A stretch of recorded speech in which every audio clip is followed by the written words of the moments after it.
Assalamu alaikum guys, welcome. My name is Khaleel Muhammad and today I want to talk about superheroes because they have exploded onto the silver screen television and of course in comics as well. What I want to talk about today is the top 5 Muslim superheroes from movies, TV and as well as comics here on Wagwan.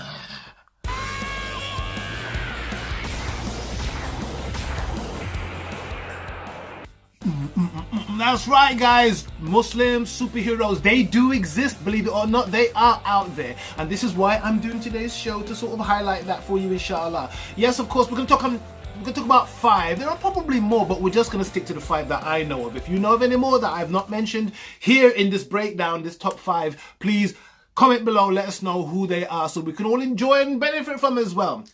So, superheroes, of course, you can't have escaped to notice that there's ever escalating rise in popularity of superheroes. They're everywhere. Marvel, DC, Fox, and as well as Sony have been predominantly been churning out superhero films as well. And they have been making billions, and it's kind of, I find it quite ironic actually. All the years people like me, nerds and sweaties like me, been reading comics, people always say, oh, why are you reading those kiddie things, they're so silly, oh they're so, because people in their perception think that comics are wham bam and silly 2-dimensional or one flat dimensional characters, and they have since the 60s they've not been like that.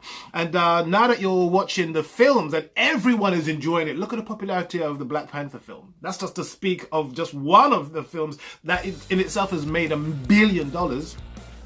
You can see the sophistication of some of the stories that we've been reading, let alone Frank Miller's The Dark Knight, let alone Watchmen, and I could go on and on and on. So you're just seeing the tip of the iceberg. And if things do continue the way they've been continuing, we're going to see a lot more interesting characters emerge from the comic genre. Anyway, guys, I'm not going to hang around and talk about it too much. I want to get straight in there with our first one at number 5.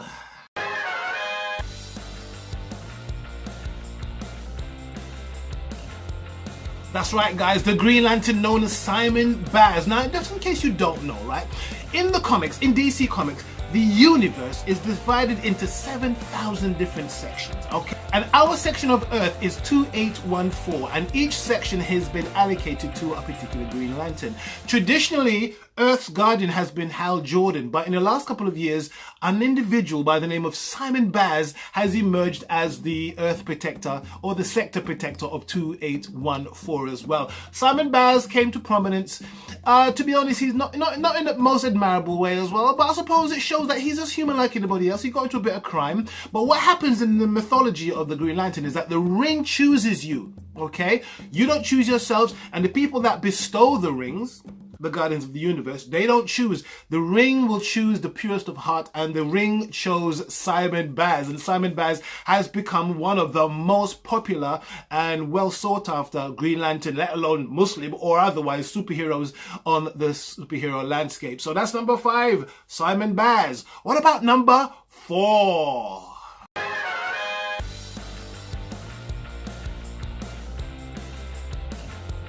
For number 4, we're going to quick hop over to Marvel Comics to a character by the name of Dust. She goes by the name of Sooraya Qadir. She was born in Afghanistan, and during the upheaval in Afghanistan, she was sold into slavery. At one point, one of the slave masters tried to rip off her niqab, but as with most mutants, because she is a mutant, with most mutants, their latent ability as a mutant is usually triggered during heightened emotional turmoil. When that geezer went to grab her niqab off, she had an emotional response, and that unleashed her superpowers. Now, superpowers, as her name may suggest, Dust may suggest, that she can turn her whole entire body into sand. With this, she can flay the bones off you. She can rip through a house. She can destroy a tank. So she's very powerful. So since then, since her powers came out, as it is with the X-Men, what the X-Men do, the X-Men had heard about it, and actually went to find her and recruited her into the X-Men. Dust was created in 2002 by a well-known comic writer called Grant Morrison. Oh, a British man as well. Awesome. Anyway, let's get to number 3.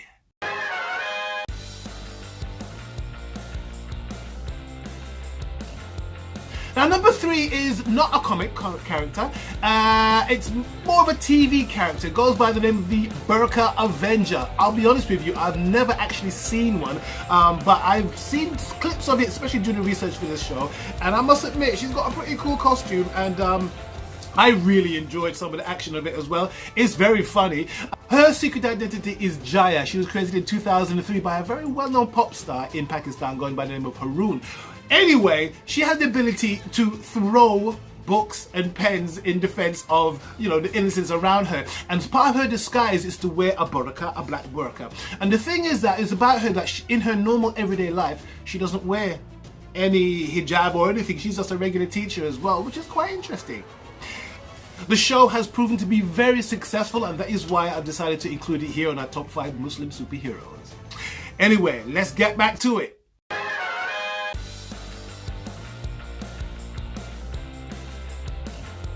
Number 2 is the 99. Now this one's going to take a bit of explaining. During the fall of Baghdad, when it was being sacked and all the knowledge was being lost, a group of scholars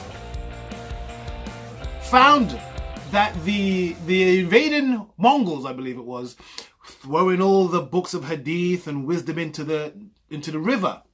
So what they did, they grabbed these jewels and they dipped them into the river, absorbing and sucking up all of the knowledge and wisdom found in these books. There happened to be 99 of these gems. And over the next coming years, all of the gems were dispersed throughout the entire globe. Now, whoever finds one of these jewels or one of these gems will be imbued with certain powers. Now, it's even though it's called the 99 and it's based on the 99 names of Allah, it isn't strictly bound to the 99 names of Allah. It's just a way of introducing the characters and the concept by saying the 99, because not all of them are going to have the same characteristics, and it would be difficult to show those similar characteristics in a superhero way. So there are different characters that imbue different abilities. Some of them do imbue the attributes of Allah subhanahu wa ta'ala, but some of them are just like mechanics. Some of them are like geniuses. Some are very strong and these type of things as well. The 99 was created in 2007 by Nafia Al-Mawata, who I understand actually came up with the idea while he was driving through London as well. Wait, let's get to number 1.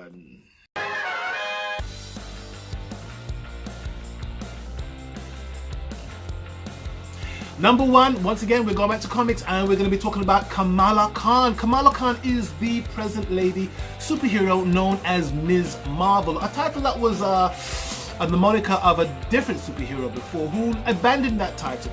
Anyway, Kamala Khan is a superhero that her origin is this. Kamala Khan is inhuman. She's not a mutant. Her abilities are triggered by something called Terrigen Mist. Now, what happened in another ongoing story, Black Bolt of the Inhumans released a bomb over America, and he was having a fight with Thanos. You'll see Thanos in the new Avengers film. And this bomb was a Terrigen bomb that expelled or dispersed Terrigen mist all over New York. Kamala Khan became exposed to the mist, and it ignited her latent inhuman ability. And she can make any part of her body grow massive in size, and of course that means she has the commensurate power with the size of those limbs as well.